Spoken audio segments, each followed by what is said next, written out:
Hello दोस्तों, तो एक बार फिर से आपका बहुत बहुत स्वागत है उत्तर पाठशाला में। लेक्चर 5 जो है वो चलने वाला है उत्तराखंड के ऐतिहासिक अध्ययन का। इसके अंदर हम कार्तिकेयपुर राजवंश का पूरा देखेंगे। खरपरदेव वंश है, निम्बर वंश है, सलोड़ादित्य वंश है, या एक तरीके से पूरा कार्तिकेयपुर या कत्यूरी जो राजवंश है इसका डिटेल एनालिसिस हम देखेंगे। पूरी की पूरी बातें करेंगे, कहाँ क्या हुआ, कैसे हुआ, ठीक है, कहाँ का ये वंश था और क्या कुछ इसके बारे में बातें हैं, इसकी मापक प्रणालियाँ क्या थी, कहाँ से इसको टैक्स लगान मिलता था, और इसके अलावा हम इसमें कुछ विशेष टर्म जो पूछे जाते हैं वो भी देखेंगे। एक लंबी वीडियो होने वाली है। इसके अलावा एक चीज़ ध्यान दीजिएगा दोस्तों, अगर आप नोट्स बना रहे हैं तो पहले एक बार ये वीडियो देख लीजिएगा, उसके बाद आप जो है नोट्स बनाइएगा, क्योंकि एक साथ अगर आप बनाएंगे तो आपको ही दिक्कत हो जाएगी। क्योंकि मैं एक जो वंश है उसके जब डिस्कशन करूँगा तो मैं उसको अलग अलग सोर्सेज से डिस्कस करूँगा, तो हो सकता है कि आपको बार बार नोट्स में चीज़ों को लिखते रहना पड़े, क्योंकि एक राजा बहुत बार रिपीट भी हो सकता है और उसकी डिटेल्स अलग अलग टाइम पे रिपीट हो सकती हैं। ठीक है, चलिए बहुत ज़्यादा इसके बारे में बात ना करके हम सीधा अपने सब्जेक्ट की तरफ आते हैं। बाकी आप चैनल को सब्सक्राइब कर दीजिए और शेयर कर दीजिए ताकि वीडियो ज़्यादा से ज़्यादा लोगों तक पहुँचे।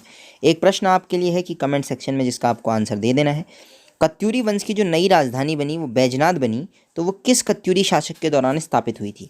नरसिंह देव, भूदेव, ब्रह्मदेव या इष्टदेव? ये कमेंट कर दीजिएगा आप। तब तक हम एक बार इस फोटो को दिमाग पे बैठा लीजिए। जो कत्यूरी राजवंश है उसके संस्थापक बसंत देव रहे, जिसके अंदर फिर हम 3 पार्ट देखेंगे: खरपरदेव वंश, निम्बरदेव वंश और सलोड़ादित्य वंश। खरपरदेव के अंदर आपको 3 राजा मिल गए: खरपरदेव, कल्याणदेव और त्रिभुवन राजदेव। निम्बरदेव में निम्बरदेव, इष्टगणदेव, जो ललितेश्वर देव है या भूदेव। सलोड़ादित्य वंश में सलोड़ादित्य, इच्छतदेव, देशकदेव, नरसिंहदेव, सुभिक्षराजदेव। कई जगह पे फिर अंतिम शासक इसके ब्रह्मदेव भी मिलते हैं। ठीक है, ये आपको ध्यान रखना है कि इस तरीके से कत्यूरी राजवंश जिसकी स्थापना बसंत देव ने की थी वो अपने 3 अलग अलग पार्ट्स में बंट करके फिर शासन किया उसने। लगभग 300 साल का शासन है, अपने आप में काफ़ी बड़ी स्टोरी होनी है। चलिए थोड़ा सा पहले हम बुक का बेसिक पढ़ लेते हैं। बुक क्या कहती है कार्तिकेयपुर या कत्यूरी वंश के बारे में, तब जा करके हम आगे का अध्ययन कर लेते हैं। एक बार देख लीजिए, पहले मैंने आपको बताया था हर्ष के शासन के बारे में। कल की वीडियो में मैंने आपको डिटेल में बताया कि हर्ष कैसे उत्तराखंड के शासन बने। ठीक है, तो हर्षवर्धन कैसे उत्तराखंड में शासन किया, कैसे शासक बने, कल हम पूरा डिस्कस कर चुके हैं। तो उसके बाद क्या हुआ कि जब हर्ष की मृत्यु हो गई तो मैंने आपको बताया था कि उत्तराखंड के अलग अलग हिस्से हो गए, अलग अलग राजवंश आए। तो जब वो स्थिति, अराजकता की स्थिति जब धीरे धीरे समाप्त होने लगी तो 700 ईस्वी में लगभग कार्तिकेयपुर राजवंश की स्थापना होती है। अगर स्टार्टिंग की बात की जाए, शुरू से लगभग 300 सालों तक ये जोशीमठ यानी कि जो चमोली के अंदर जोशीमठ है वो कार्तिकेयपुर राजवंश की राजधानी रही। वहीं से इनका शासन चला और बाद में इनकी राजधानी को अल्मोड़ा के कत्यूर घाटी के बैजनाथ वाली जगह पे ले आया गया। यानी कि जो वर्तमान में बागेश्वर है वहाँ, वो अल्मोड़ा के अंदर पड़ता था उस समय, तो अल्मोड़ा के अंदर कत्यूर घाटी में जो बागेश्वर या बैजनाथ है उस स्थान पर ले आया गया और इसीलिए इसका नाम जो है वो है क्या पड़ा, कत्यूरी वंश के नाम से इसे जाने लगा। तो यहाँ पे जो घाटी है वो कौन सी घाटी है, कत्यूरी घाटी है, तो इसका नाम पड़ गया कत्यूरी वंश। तो 700 से लगभग 1030 ईस्वी तक इस राजवंश ने 3 से अधिक वंशों के रूप में या 3 से अधिक परिवारों के रूप में शासन किया, जो मैंने आपको अभी बता दिए। ठीक है, तो इन 3 वंशों के रूप में इसने शासन किया था। ठीक है, चलिए अब आगे बढ़िए। इस राजवंश का इतिहास इनको वागेश्वर, कंडारा, पांडुकेश्वर एवं बैजनाथ आदि स्थलों में कुटिला लिपि के प्राप्त ताम्र लेखों के आधार पर लिखा गया है। तो अगर आप इस वे में देखेंगे तो आपको पता चलेगा कि देखिए वागेश्वर है, कंडारा है, पांडुकेश्वर है, बैजनाथ है। यहाँ कुटिला लिपि के कुछ ताम्र लेख मिले हैं, उनसे हमें पता चलता है इस राजवंश के बारे में। ठीक है, तो बहुत ज़्यादा हम उन्हीं साक्ष्यों से इसके बारे में पता करते हैं। तो इसके जो मोस्ट ऑफ दी प्रमाणिक साक्ष्य या मोस्ट ऑफ दी अगर कुछ ऐसी चीज़ें हैं जो कि हम कहें कि as a proof of Kartikeyapur dynasty या जो कत्यूरी डायनेस्टी है उसके बारे में अगर हम कहेंगे तो हम कहेंगे कि वो उत्तराखंड का जो कुमाऊं का भाग है उस भाग का ये ऐतिहासिक राजवंश बन जाता है। तो कुमाऊं के अंदर का पहला हिस्टोरिक डायनेस्टी अगर कोई बनती है तो वो कौन सी बनती है आपकी, वो बनती है आपकी कत्यूरी वंश। क्योंकि इनके मोस्ट ऑफ दी जो ऐसे इतिहास के स्रोत, ऐसे सोर्सेज जिनको ऑथेंटिक माना जा सके, वो कहाँ से मिले हैं आपके, वो वागेश्वर, कंडारा, पांडुकेश्वर और बैजनाथ जैसी जगहों से मिले हैं, जो लाई करते हैं उत्तराखंड के कुमाऊं वाले पोर्शन पे। सो कुमाऊं का जो रीजन है उधर का पहला ऐतिहासिक राजवंश किसको माना जाएगा आपको, तो हम वो कहेंगे कि चलिए कार्तिकेयपुर या फिर कत्यूरी डायनेस्टी या कत्यूरी राजवंश को उत्तराखंड के अंदर कुमाऊं भाग का पहला ऐतिहासिक राजवंश माना जाएगा।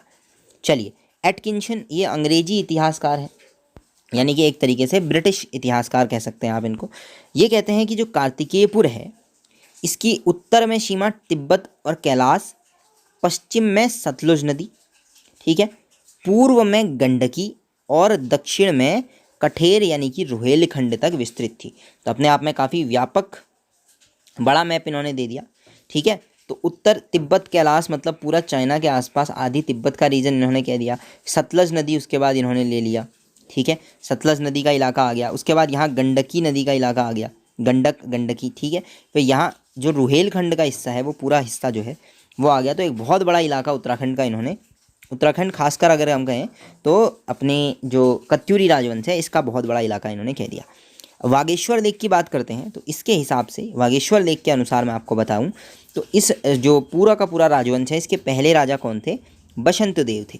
तो इसके पहले राजा हमने यहाँ भी देखा कौन थे? संस्थापक बसंत देव थे। ये कहाँ से पता चला? अल्मोड़ा के अंदर जो हमको अभिलेख मिले हैं वहाँ से हमें पता चलता है। फिर परम भट्टारक महाराजा धीराज परमेश्वर की उपाधि उनके पास थी। और वागेश्वर के मंदिर के आसपास एक मंदिर है स्वर्णेश्वर, ठीक है, उसको स्वर्णेश्वर जो ग्राम है वो दान कर दिया था। वागेश्वर में एक मंदिर है स्वर्णेश्वर नामक गांव जो है वो दान में दे दिया गया था। किसके द्वारा दिया गया? तो आप कहेंगे जी बसंत देव के द्वारा दिया गया था, ठीक है। वैसे वागेश्वर का जो लेख है वहाँ बसंत देव के बाद के शासकों का नाम स्पष्ट नहीं है, लेकिन बहुत जगह से हमें पता चलता है कि उनके बाद जो थे वो कौन थे? खरपर देव थे, ठीक है। यहाँ पे आप देखिए तो कौन थे? खरपर देव जो है वो शासक थे। चलिए अब अगर खरपर देव की बात करें तो एक और राज तलंगिणी पुस्तक है, कल्हण के द्वारा लिखी गई है, कश्मीर के ऊपर लिखी गई पुस्तक है कल्हण के द्वारा, राज तरंगिणी। इसमें लिखा गया है कि ललितादित्य मुक्तापीड, ये कश्मीर के राजा थे ललितादित्य मुक्तापीड, इनके द्वारा गढ़वाल क्षेत्र को जीतने का भी उल्लेख आया है। कहने का मतलब क्या है कि राज तरंगिणी के हिसाब से ललितादित्य मुक्तापीड कहीं ना कहीं कौन सा इलाका जीते होंगे? उत्तराखंड का इलाका कोई जीते हैं युद्ध में, गढ़वाल क्षेत्र का। तो माना जाता है कि इसी समय जो खरपरदेव हैं उन्होंने कार्तिकेयपुर पर कब्जा करके नए वंश की स्थापना की होगी। माना जाता है कि इसी समय जब ललितादित्य मुक्तापीड ने गढ़वाल क्षेत्र को जीतने की कोशिश की थी उस समय खरपरदेव ने फिर क्या किया होगा? कार्तिकेयपुर पर कब्जा कर लिया होगा, ठीक है। चलिए फिर है कि खरपरदेव कन्नौज के राजा यशोवर्मन का समकालीन था। अच्छा ये मत मान लीजिएगा कि ये लगातार एक ही राजवंशावली चल रही है तो सब एक दूसरे के पुत्र के रूप में आ रहे हैं, ऐसा नहीं है। इसके हिसाब से ये चीज़ें अलग अलग हिसाब से बदलती जाएंगी, ठीक है। तो ऐसी हायरार्की दिमाग में मत बनाइएगा कि चाइल्डिश ही आ रहे हैं, ऐसा नहीं है। खरपरदेव जो है वो कौन थे? जो कन्नौज के राजा यशोवर्मन हैं उनके समकालीन हुआ करते थे, ठीक है। इसके पश्चात इनके जो पुत्र हैं कल्याण राज वो शासक बने और इनकी पत्नी का नाम था महारानी लद्दा देवी, ठीक है। इनके बारे में भी काफ़ी कुछ बाद में जानने के लिए मिलता है। तो खरपरदेव, कल्याणदेव और त्रिभुवन राजदेव इस तरीके से हमको यहाँ पर देखने के लिए मिलते हैं। तो खरपरदेव वंश का अंतिम शासक कौन था? उनका पोता था त्रिभुवन राज। तो यहाँ पे एक 3 लोगों की आपने जो फैमिली देख ली। तो यहाँ से क्या हुआ? जो त्रिभुवन राज हैं इनके पास भी एक उपाधि थी, परम भद्वारक महाराजा धीराज परमेश्वर। तो त्रिभुवन राज द्वारा किसी किरात पुत्र के साथ संधि करने और व्याघ्रेश्वर देवता के मंदिर को भूमिदान की चर्चा ये वागेश्वर अभिलेख में मिलती है। वागेश्वर के लेख से हमको कहीं ना कहीं खरपरदेव राजवंश के बारे में भी हल्का फुल्का आइडिया लग जाता है। नालंदा अभिलेख, इसमें बताया गया है कि जो बंगाल के पाल शासक थे धर्मपाल, इन्होंने भी गढ़वाल पर आक्रमण किया था। तो माना जाता है कि इस आक्रमण के समय हो सकता है, पॉसिबल है कि कार्तिकेयपुर राज्य में खरपरदेव वंश के स्थान पर निम्बर वंश की स्थापना हुई थी और निम्बरों ने पालों से संधि कर ली होगी।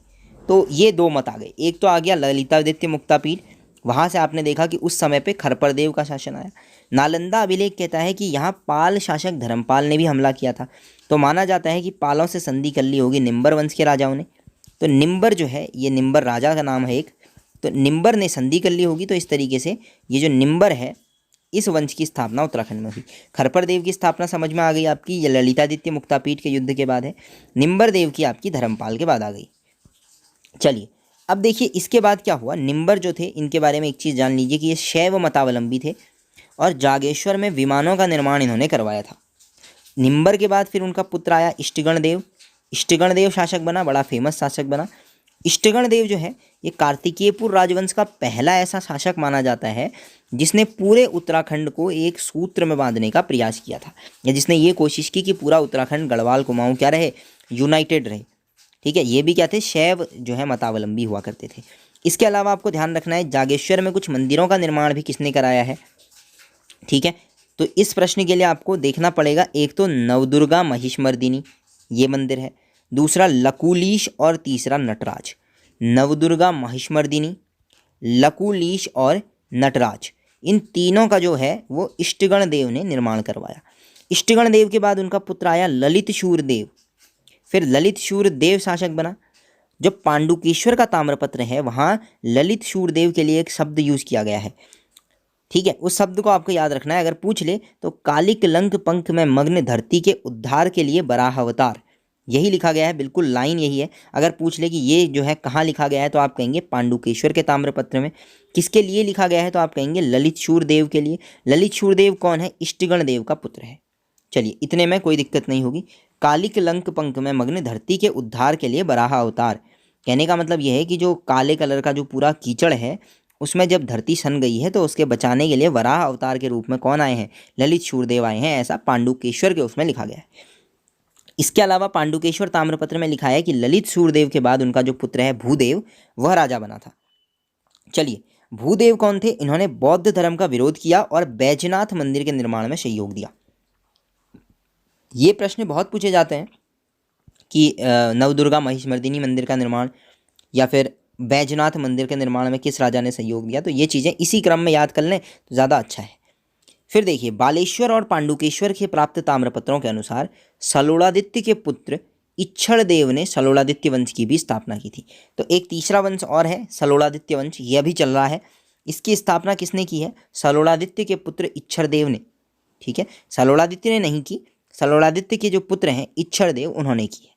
और इच्छड़ देव जो है, इनके पास भी एक उपाधि है, भुवन विख्यात दुर्मदाराति सीमन विनी वैधत्य दीक्षायन वैधत्य दीक्षादान दक्षैक गुरु। इसका मतलब यह है कि विश्वविख्यात दुर्दांत शत्रुओं की पत्नियों को वैधव्य की दीक्षा देने में सफल गुरु, यानी कि एक तरीके से जो जितने भी बुरे लोग हैं उनकी हत्या करने वाला जो है, या उनको ख़त्म करने वाला, समाप्त करने वाला, भुवन विख्यात दुर्मदाराति सीमन विनी वैधत्य दीक्षादान दक्षैक गुरु, ये उपाधि किसने धारण की है? इच्छड़ देव ने।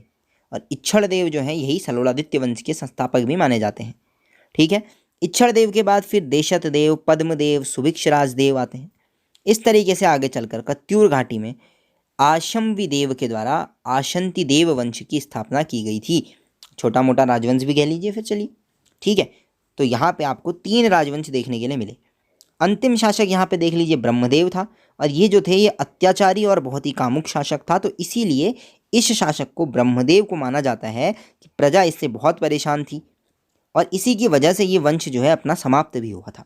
जागरों में इसी राजा को वीरमदेव या वीरदेव भी कहा गया है। जैसे लक्ष्मी दत्त जोशी हैं इतिहासकार, इन्होंने कहा है कि कार्तिकेयपुर के राजा जो थे वो मूलतः किस जगह से संबंधित थे? अयोध्या से थे, और राजा शालीवाहन कार्तिकेयपुर राजाओं के आदि पुरुष माने जाते हैं।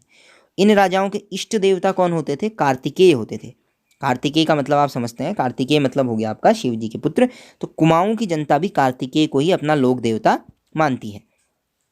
फिर देखिए, कार्तिकेय वंशी राजाओं के लोक हितकारी कार्यों के कारण कुमाऊं क्षेत्र में आज भी कार्तिकेयपुर वंश जब खत्म हुआ तो उसको कहा जाता है कि सूर्य अस्त हो गया और रात्रि हो गई, यानी कि इनका शासनकाल बहुत अच्छा था। आगे आप इनके बारे में और भी जानेंगे कि इनका शासन में क्या क्या विधियां अपनाई जाती थी। इतिहासकार बद्रीदत्त पांडे जी कहते हैं कि कार्तिकेयपुरी राजाओं को सूर्यवंशी कहते हैं। ये शासक गिरिजाज चक्र चूड़ामणि के उच्च पद से विभूषित थे, अतः इनको चक्रवर्ती सम्राट भी कहा जाता था। अच्छा, इन शासकों की राजभाषा क्या थी? संस्कृत थी। लोक भाषा थी पाली। राज्य था धर्मराज्य, और इन्होंने बहुत सारे लोकोपयोगी कार्य भी किए थे। राज्य प्रबंधन उच्च कोटि का था। पुलों और सड़कों की बहुत ही अच्छी व्यवस्था इन्होंने की हुई थी। और इन्हीं के समय में दोस्तों, कार्तिकेयपुर राजवंश के समय में ही उत्तराखंड में आदि गुरु शंकराचार्य जी का भी आगमन हुआ था, ठीक है। तो उन्होंने यहाँ देखा कि यहाँ तो बौद्ध धर्म का प्रभाव अधिक है, तो उन्होंने क्या किया? इस क्षेत्र को बौद्ध धर्म के प्रभाव को समाप्त करने और हिंदू धर्म की जो स्थापना है उसमें महत्वपूर्ण भूमिका निभाई। तो उत्तराखंड में मैंने आपको बताया था शकों के समय से ही काफ़ी बड़े लेवल पर यहाँ बौद्ध धर्म का प्रचार हुआ था, तो उसी को समाप्त करने में बहुत बड़ा योगदान आदि गुरु शंकराचार्य जी ने निभाया। इसी क्रम में उन्होंने बद्रीनाथ और केदारनाथ मंदिरों का भी पुनरुद्धार कराया और ज्योतिर्मठों की स्थापना की। तो ज्योतिर्मठ की स्थापना भी किसने की है? आदि गुरु शंकराचार्य ने की है। और सन 820 ईस्वी में केदारनाथ में उन्होंने अपने शरीर का त्याग किया। इस तरीके से आप कहेंगे कि जो आदि गुरु शंकराचार्य हैं उन्होंने अपना शरीर त्याग जो किया वो भी कहाँ किया है? उत्तराखंड में केदारनाथ में किया है। चलिए आगे बढ़ते हैं, थोड़ा सा दोबारा से स्टार्ट करेंगे। कर्तिकेयपुर या कर्तृपुर या कार्तिकेयपुर राजवंश को थोड़ा सा अच्छे से इसको पढ़ेंगे, ठीक है। जितनी डिटेल आपने पहले लिख ली उसी में ऐड करते जाइएगा, ठीक है ना। चलिए, तो हर्षवर्धन की मृत्यु के बाद तो मैंने आपको बता दिया कि कार्तिकेयपुर राजवंश आया और लगभग स्टार्टिंग के 300 साल, ठीक है, 300 साल इनकी राजधानी क्या है? जोशीमठ रही है, चमोली के आसपास का कार्तिकेयपुर नामक स्थान पर। फिर बाद में अल्मोड़ा का जो कत्यूर घाटी का बैजनाथ मंदिर है, वैद्यनाथ कार्तिकेयपुर, वहाँ पहुँच गई। और इस राजवंश को कुमाऊं का पहला ऐतिहासिक राजवंश माना जाता है, ये मैं बता चुका हूँ। और वागेश्वर लेख के हिसाब से मैंने आपको बताया कि इसका प्रथम राजा वसंत देव था। कुछ लोग वसंत देव कहते हैं, कुछ बसंत देव भी कहते हैं, लेकिन वसंत देव का ज़्यादा जिक्र नहीं आता है, बसंत देव का आता है, तो चलिए बसंत देव को माना जाता है। इसके बाद फिर मैंने आपको बताया खरपरदेव राजा बना, तो खरपरदेव वंश आ गया। पाल शासक धर्मपाल ने जब गढ़वाल पर आक्रमण किया तो मैंने आपको बताया निम्बर वंश की स्थापना हुई। फिर मैंने आपको बताया कि इन्हीं के समय में आदिगुरु शंकराचार्य जी उत्तराखंड आए थे। उन्होंने केदारनाथ और बद्रीनाथ का पुनरुद्धार किया, ज्योतिर्मठ की स्थापना की और केदारनाथ में ही अपने प्राणों को भी त्यागा। इतिहासकार क्या मानते हैं कि कार्तिकेयपुर राजवंश 3 परिवारों में विभक्त था। एक तो वसंतदेव वाला परिवार का, एक निम्बर वंश, और तीसरा जो ज्ञात नहीं है वो मैंने अभी आपको बताया। वैसे तो वसंतदेव का जो खरपरदेव वाला राजवंश है वो निम्बर वंश, और एक सलोलादित्य वंश जो है इसको भी माना जाता है, सुभिक्षराज देव जिसमें आपको माने जाते हैं, ठीक है। निम्बर वंश की बात करें तो वागेश्वर शिलालेख के अंदर त्रिभुवन राज के पश्चात जो नया राजवंश आया है उसे निम्बर राज के नाम से जाना जाता है। निम्बर ने ही इसकी स्थापना की थी, ये मैं आपको बता चुका हूँ। निम्बर के बाद उसका पुत्र इष्टगण देव, ठीक है, ये एक स्वतंत्र शासक रहा।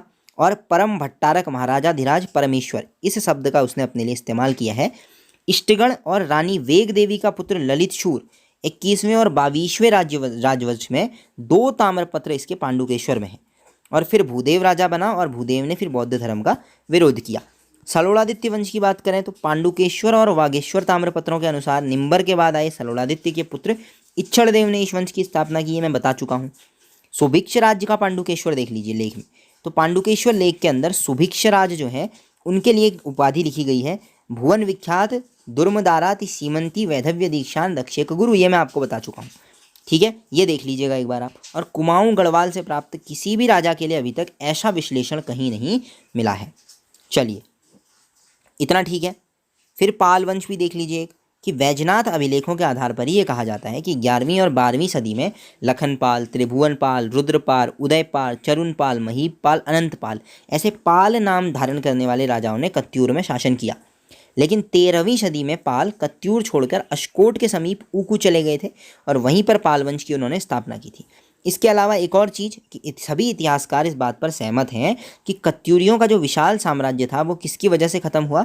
ब्रह्मदेव के अत्याचारी जो शासन है उसकी वजह से समाप्त हुआ था। एक लोक गाथा में चंपावत के चंदवंशीय राजा विक्रमचंद द्वारा ब्रह्मदेव के माल भाबर में उलझे रहने के समय लखनपुर पर आक्रमण करने का भी वर्णन मिलता है। विक्रमचंद ने 1423 से 1437 ईस्वी तक शासन किया था, अतः ब्रह्मदेव का भी यही समय माना जाना चाहिए। विक्रमचंद अंत में परास्त हुआ और उसे ब्रह्मदेव की अधीनता स्वीकार करनी पड़ी थी। इस प्रकार कत्यूरी राज सत्ता का पतन 15वीं सदी के प्रारंभ में माना जाता है। अब वैसे चंद राजवंश वगैरह आपको देखने के लिए मिलेंगे, ठीक है, सोमचंद्र के बाद सोमचंद्र वगैरह, इस तरीके से चंद वंश की स्थापना आपको देखने के लिए मिलेगी कत्यूरियों के बाद। अब वैसे इस वंश को फिर हम मध्यकाल में गिनना शुरू कर देंगे, ठीक है। अब आपको एक चीज़ तो पता है, अमोघ भूति कौन था?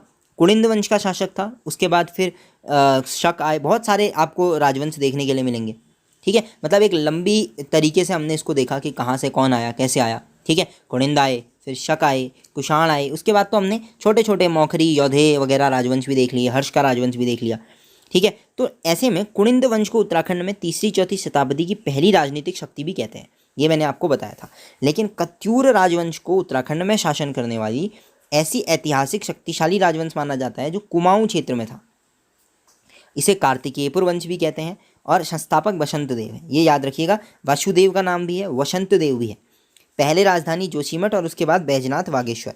और यहाँ पे देख लीजिए आपसे जो प्रश्न पूछा था उसका आंसर यहाँ पर है, नरसिंह देव ने जोशीमठ से बैजनाथ यानी कि बागेश्वर में राजधानी स्थापित कर दी थी, जहाँ से कत्यूरी राजवंश को विशिष्ट पहचान मिली थी। फिर वसंत देव कन्नौज के राजा यशोवर्मन के सामंत थे। यहाँ पे थोड़ा सा ध्यान दीजिएगा, आपको डिटेल में मिल भी रहा है। वसंत देव कौन थे? ये कन्नौज के राजा यशोवर्मन के सामंत थे। और यशोवर्मन को बहुत जगह मौखरी माना जाता है, मतलब कोई प्रमाण नहीं है कि मौखरी ही थे, बट माना जाता है कि ये कौन थे? मौखरी जो है मौखरी राजवंश से संबंधित थे, ऐसा माना जाता है। मौखरी मतलब कोई प्रूफ नहीं है कि मौखरी ही थे, बट कहा जाता है कि ये मौखरी जो हुआ करते थे, नागों की सत्ता समाप्त जिसने की थी, अगर आपको ध्यान हो तो वो मौखरी राजवंशी थे। तो इसका कोई प्रमाण न होने के बाद भी माना जाता है कि यही थे। तो हर्षवर्धन की मृत्यु के पश्चात यशोवर्मन ने कन्नौज पर शासन करने के लिए जो है स्टार्ट किया। ठीक है, तो यशोवर्मन के द्वारा उत्तराखंड के समस्त क्षेत्र पर विजय प्राप्त करने के बाद वसंत देव को सामंत बना दिया गया। अब जब वसंत देव सामंत हैं और इनके ऊपर जो राजा बैठता है वो कौन है? यशोवर्मन है। लेकिन यशोवर्मन कश्मीर के राजा से हार जाते हैं, जिसका नाम है ललिताद्वितीय मुक्तपीठ। और जब वो हार जाते हैं तो इसका फ़ायदा कौन उठाता है? वसंत देव उठाता है, और वो अपने आप को एक स्वतंत्र राज्य की घोषणा कर देते हैं और वो कहते हैं कि हम जो है अब स्वतंत्र हो गए हैं। और 3 शाखाओं में लगभग 300 सालों तक इनका शासन होता है। तो यहाँ से हमें क्या पता चला कि वसंत देव को कत्यूरी राजवंश का वास्तविक संस्थापक कहा जाता है। बागेश्वर के शिलालेख से प्राप्त जानकारी के अनुसार जोशीमठ का नरसिंह मंदिर वसंत देव ने बनाया है। ये लाइन याद रखिएगा, जोशीमठ का नरसिंह मंदिर वसंत देव ने बनाया है। इनकी पत्नी का नाम था राजनारायणी देवी।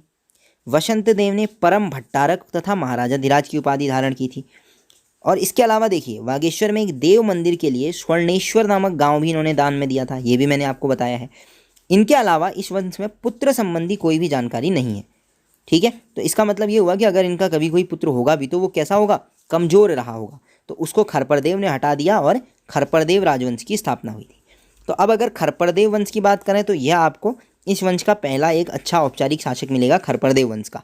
ठीक है, ये खरपरदेव वंश का है। ठीक है, क्योंकि जो हम पहले पढ़ चुके हैं वसंत देव कत्यूरी राजवंश के हैं, उसके बाद खरपरदेव आता है, बशर्ते कि ये भाग है उसी राजवंश का। यशोवर्मन के समकालीन था और सबसे प्रतापी शासक था त्रिभुवन राजदेव। ठीक है, खरपरदेव में इसने व्याघ्रेश्वर मंदिर के लिए भूमि दान में दी, किरात पुत्र से संधि की। ये 2 चीज़ें आपको याद रखनी है। भूदेव के अभिलेख के अनुसार त्रिभुवन देव के पिता कौन थे? कल्याणराज थे, और माता का नाम था लद्वा देवी। और इस राजा के समय बंगाल के जो पाल वंश के शासक धर्मपाल हैं वो आक्रमण करते हैं, और माना जाता है कि इसमें त्रिभुवन देव जो है वो हार गए, और वो हारे तो फिर स्थापना हुई निम्बर वंश की। ये मैं आपको पहले बता चुका हूँ। निम्बर वंश की बात करें तो पहले राजा निम्बर देव थे, और जागेश्वर मंदिर समूह का निर्माण भी निम्बर वंश में कराया गया है। ठीक है, तो निम्बर जो थे उनकी पत्नी का नाम था नाथू देवी, ये याद रखिएगा। निम्बर देव के पुष्ट थे इष्टगण देव। पुत्र कौन थे? इष्टगण देव, वो बने। उनकी पत्नी थी धरा देवी, और उन्होंने सबसे ज़्यादा मंदिर बनाए। नटराज मंदिर, दुर्गा मंदिर, लकुलिश मंदिर, महेश मर्दिनी मंदिर, ये सारे मैंने आपको बताए हैं।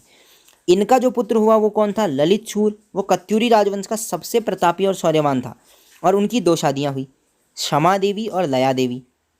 तो पांडुकेश्वर ताम्रपत्र में इन्हें गरुड़ भद्र की उपाधि भी दी गई है, और यहाँ तक कि इन्हें विष्णु का अवतार भी कहा जा गया। अब ललित शूर देव के भी पुत्र हुए भूदेव। भूदेव ने किया बैजनाथ मंदिर का निर्माण, ये याद रखिएगा। ठीक है, ये सभी प्रारंभिक शासक हैं, और इस बैजनाथ मंदिर में जो इन्होंने निर्माण कराया, यहाँ से हमें पता चलता है प्रारंभिक जितने भी शासक रहे इस वंश के अंदर सभी का। भूदेव दान के लिए प्रसिद्ध थे। इनके कार्य में ही इन्हीं का शासनकाल था जब शंकराचार्य जी ने जोशीमठ की स्थापना की थी, और 820 ईस्वी में केदारनाथ में शंकराचार्य जी ने जो है अपना क्या किया था? शरीर का त्याग कर लिया था। तो यहाँ पे जो भूदेव हैं उनका शासन देखने के लिए मिलेगा। एक और वंश है सलोड़ादित्य वंश। तो निम्बर वंश के बाद कौन आया? सलोड़ादित्य वंश आया। संस्थापक हैं इच्छत देव। ध्यान दीजिएगा, सलोड़ादित्य वंश के संस्थापक सलोड़ादित्य नहीं है, इनके पुत्र इच्छत देव हैं, और इन्होंने अपने पिता के नाम पर इस वंश को चलाया है। माँ कौन थी इनकी? सिंधबली देवी थी। इसमें 2, एक तो तालेश्वर और एक पांडुकेश्वर, ये 2 ताम्रपत्र मिलेंगे जहाँ इनके बारे में साफ साफ लिखा गया है। सलोड़ादित्य वंश के संस्थापक थे इच्छन देव, और इनका पुत्र देशक देव, जो कि ब्राह्मण और अनाथों को दान करने वाला शासक था, वो सबसे प्रतापी शासक था। अब मतलब कि वो एक बहुत बड़ा शासक था। सबसे प्रतापी में आएगा सुभिक्ष राजदेव। ठीक है, और सुभिक्ष राजदेव जो हैं इन्होंने अपनी राजधानी कार्तिकेयपुर यानी कि जोशीमठ से सुभिक्षपुर स्थानांतरित कर दी, और इन्हीं का जो पुत्र है नरसिंह देव, उन्होंने पुनः अपनी राजधानी स्थानांतरित की बैजनाथ बागेश्वर में। ठीक है, चलिए चलिए इसके बाद जो है दोस्तों, अब हम बात करेंगे कि इसमें जो मानक जो थे कृषि से संबंधित थे, कर कौन कौन से थे, कौन कौन से अधिकारी इस वंश में थे, ये हम कल की वीडियो में देखेंगे। तो इस तरीके से दो पार्ट में हमारा ये वीडियो जो है ये पूरा होगा। एक में हमने ऐतिहासिक देख लिया, एक में इसके बारे में हम अन्य जानकारियां देखेंगे जिससे प्रश्न बनने की संभावना सबसे ज़्यादा है। तो बाकी यहाँ आप देखिए व्हाट्सएप नंबर है, फेसबुक है, ट्विटर है, इंस्टा है, यहाँ से जुड़िए। नीचे कमेंट सेक्शन के अंदर आपको मिल जाएगा कि हमारे टेलीग्राम और व्हाट्सएप ग्रुप का लिंक है, वहाँ से जो है आप उसे ज्वाइन कर लीजिए, क्योंकि आज की वीडियो की जो PDF है वो आपको व्हाट्सएप या फिर टेलीग्राम पे ही मिलेगी। तो होप सो वीडियो पसंद आई होगी। Thank you, till next video.